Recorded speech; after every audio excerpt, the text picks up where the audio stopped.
Mr. Donalds, great to see you here. Look forward to your testimony. You have up to 5 minutes when you're ready. Thank you, Chairman Rouser, Vice Chair Napolitano. Thank you for being here. Thank you for allowing me to be here. I want to discuss 3 topics with you today.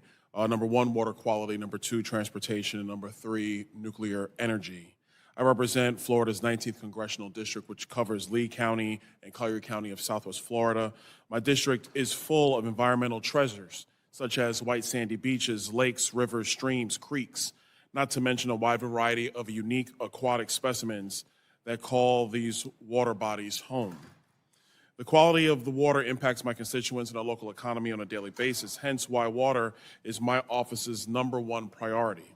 I want to make the committee aware of a few bills that I'm leading to improve water quality in my district and across the United States of America.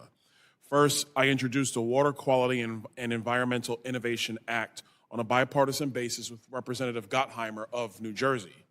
This bill takes unused funding that lacks a designated purpose from the EPA's Motor Vehicle and Engine Compliance Program for the purpose of issuing grants and contracts to fund projects that seek to use emerging technologies to combat water quality and other related challenges.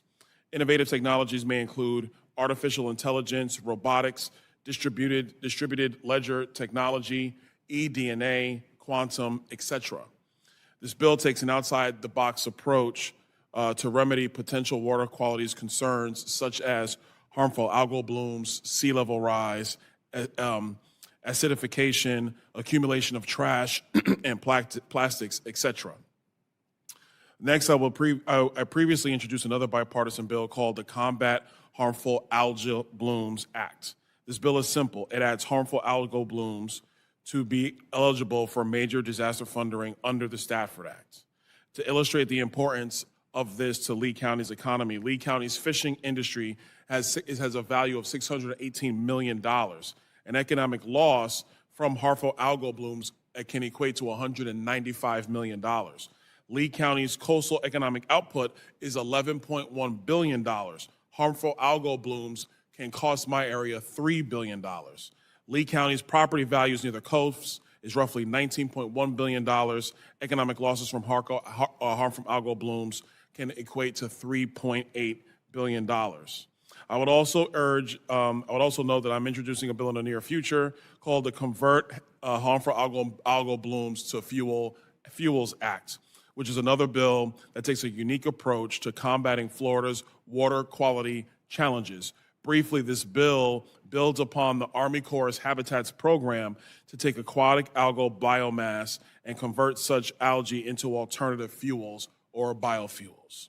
As a Floridian, I welcome an opportunity to turn oranges into orange juice, and this bipartisan bill actually would incorporate a similar train of thought. Next, I would urge the committee to consider another bipartisan bill I introduced called the Short Line Railroad Relief Act.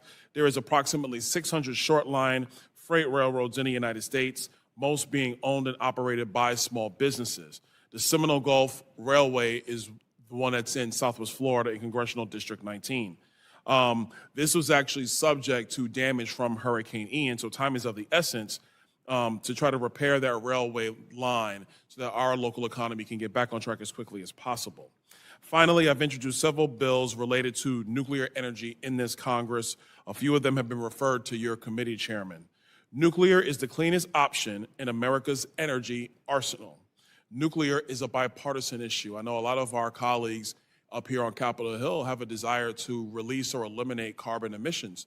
Nuclear power is the engine to make that a reality and take it from the talking points to something that is tangible for all Americans. Specifically, I introduced a bill that would require the development of a national strategy to deploy nuclear microreactors after natural disasters hit. Finally, I would like to leave the committee with this innovative thought. Across the street from this hearing room is the U.S. Capitol Power Plant. The facility provides chilled water and high-temperature steam to the Capitol complex. Today, we're seeing many of these coal facilities being retired, and unfortunately, there's currently a huge opportunity to revitalize retired coal facilities with advanced nuclear technology due to the compatibility of such energy infrastructure. Now imagine a statement Congress could make to the nuclear industry, American communities, and the world if we look at utilizing advanced nuclear power reactors to power the United States Capitol. I think it would send an amazing message of what Congress is prepared to do and how we can lead the United States and the world. Thank you, Mr. Chairman, and I yield back. Thank the gentleman. Are there any questions? Seeing none, thank you again.